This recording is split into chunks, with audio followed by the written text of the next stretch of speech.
Good morning students. हम world book fundamental of human geography का third chapter population composition कर रहे थे और हमने अपनी प्रीवियस वीडियो में sex composition, age structure, age sex pyramid के बारे में पढ़ा था। Now we will start with the literacy rate. तो सभी देखेंगे लिटरेसी रेट क्या होती है। हिंदी में इसे कहते हैं साक्षरता दर। आपकी बुक में डेफिनेशन भी दे रखी है लिटरेसी रेट की। तो लिटरेसी रेट क्या होती है?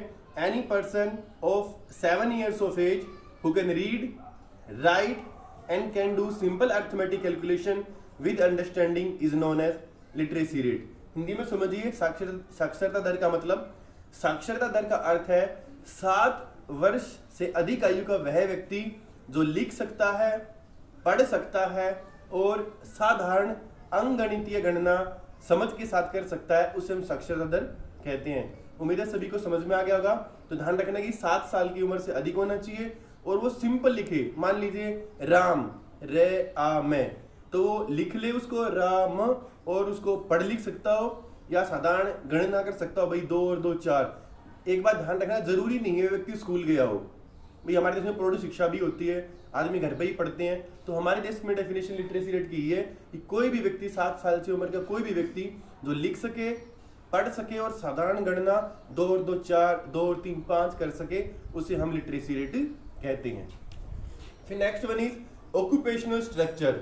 ऑक्यूपेशनल स्ट्रक्चर क्या होता है देखते हैं एक बार। हिंदी में इसे कहते हैं व्यवसायिक संरचना। तो सीधे इट इज क्वाइट ऑब्वियस, ये ऑक्यूपेशन के बारे में बता रहा है। तो इसकी डेफिनेशन हम बना देंगे। ऑक्यूपेशनल स्ट्रक्चर मींस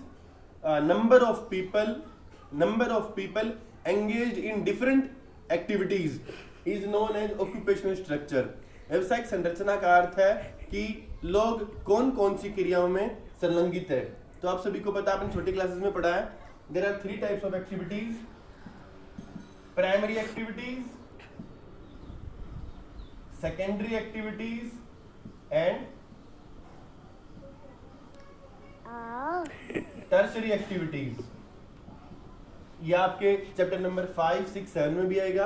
अब आप इतना ही समझ लीजिए, ऑक्यूपेशनल स्ट्रक्चर का मतलब होता है number of people lying in different occupation is known as, और lying in different activities is known as occupational structure. There are 3 types of activities: primary activities, secondary activities and tertiary activities. इनके बारे हम chapter 5, chapter 6, chapter 7 में detail से पढ़ेंगे। उम्मीद आपको ये दोनों टॉपिक लिटरेसी रेट और ऑक्यूपेशनल स्ट्रक्चर समझ में आ गया होगा।